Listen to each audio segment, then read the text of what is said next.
Welcome to Stuck Time to Improv. I'm Mary Scott with Business Chef, and I want startups to be wildly successful. So, can we get to do this next week? No.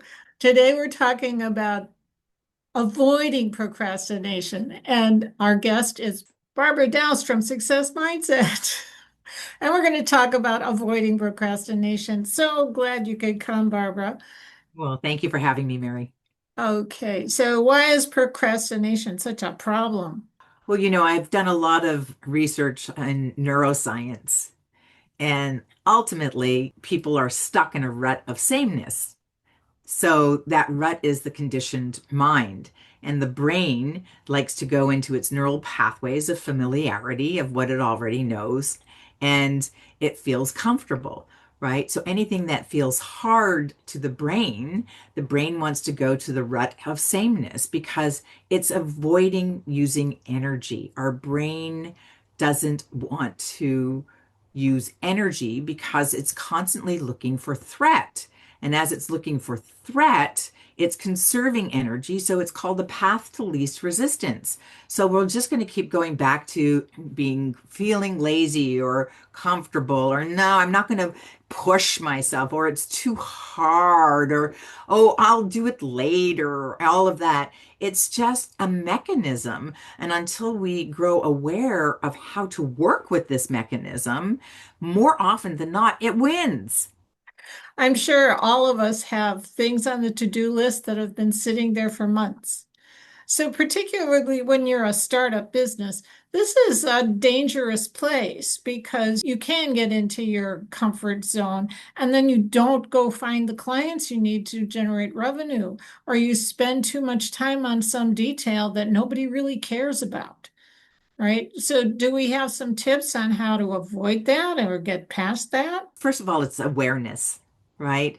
Being aware that you're in your conditioned mind, being aware that you're in fear, being aware that you are pushing off something that you know you should do, know you should do, know you should do. So it's resistance, right? And that one of the techniques that I use with my clients is that when you feel the resistance, it's the Nike slogan, do it anyway. Step into the fear, step into the resistance, because on the other side is usually magic, or it's a breakthrough, or it's recognizing that you can teach your subconscious mind and your brain that when you do something different and you do something scary and you do something outside the comfort zone, you're not going to die.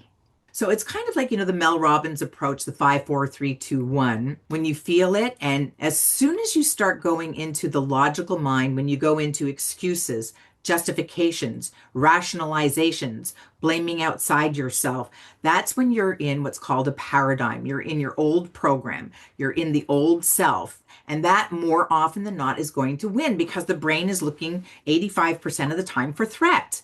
So I like to do different like brain hacks and work on two habits at a time that I'm going to change for a 30-day period. Now, there's all kinds of studies, right, Mary, that have been done that takes 30 days to change the neural pathways. Some people say it's 40 days, for transformation. The University of London did a study where they said it says 66 days. For me, it seems to be about 90 days. But I focus on, a couple of habits at a time that really need my attention. I work with a success habit chart and I decide what the new habit is going to be. It's not as soon as you decide what habit you need to release, such as not making phone calls, what's the new habit you want to create? Making phone calls. And I'll use little techniques like put a couple of glasses, an empty glass in front of you and another glass with some paper clips or, you know, uh, uh, coins. And then for every phone call you make, put a paper clip into the empty glass and then visually see that maybe you made 5 phone calls today, and then let's play a little game because we love gamification, and self-motivation is always the issue for most of us, myself included. And another brain hack, I remember I ran a theater company back in my 20s and I'm avid exerciser. And I started seeing that whenever anybody called me to go to lunch, when it was time for me to exercise, I would go to lunch. But I put in my book, I put business meeting for every block of time I scheduled for exercising. I played with my brain a little bit and put business meeting. So when somebody called me, my go-to was to look at my calendar and say, I'm sorry, I've got a business meeting. I can't make it today. And that broke me of the habit of doing, not doing what I was necessary to do. So whatever it takes, to be aware. So it takes a high level of commitment to change, and doing it by oneself is pretty much the hardest thing for any of us.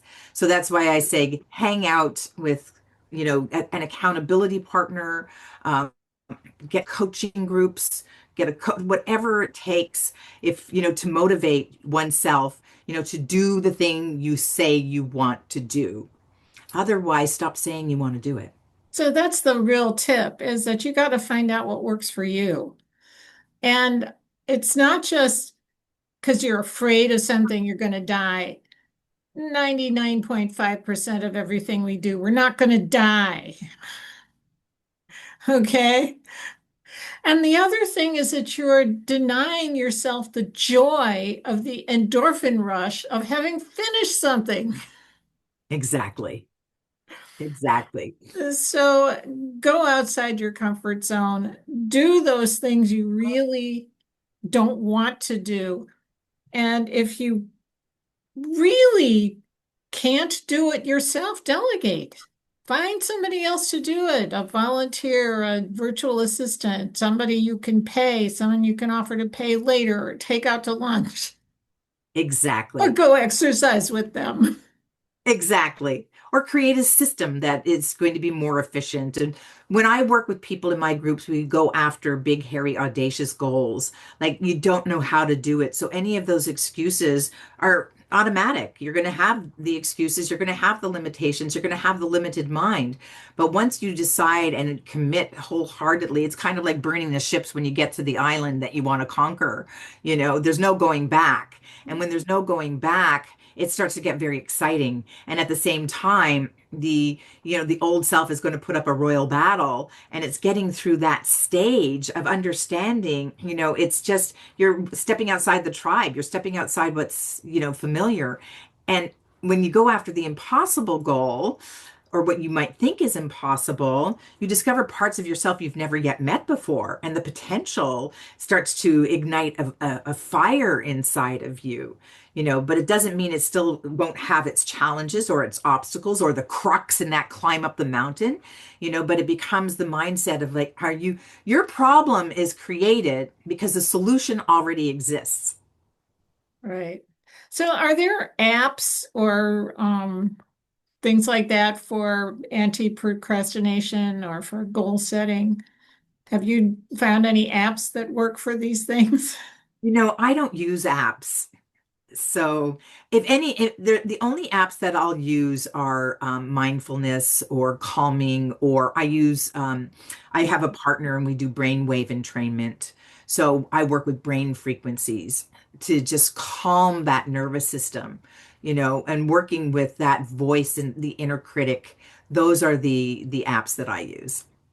Okay. So pick one thing every day that you absolutely have to do. And I say, pick one thing every day that scares you.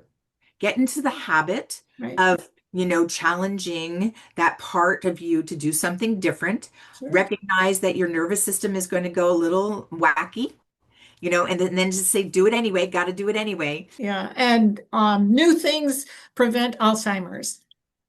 Absolutely. There was a brain study done on that with some nuns and Dr. David Eagleman, and he discovered that once they did cognitive behavior exercises, games, meditation, eating right, exercise, and they did autopsies on their brains, and most of them had Alzheimer's, but they didn't have the symptoms of Alzheimer's because their cognition was so high.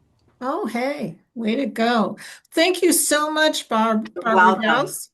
Thank you for having me. Really appreciate you coming, and we will put contact information and links in the comments so people can get more information about how to avoid procrastination And I'm Mary Scott with Business Riff. I want startups to be wildly successful. And one of the best things you can do to accomplish that is book a call with me at businessriff.com. And join us again next time for Stuck Time to Improv.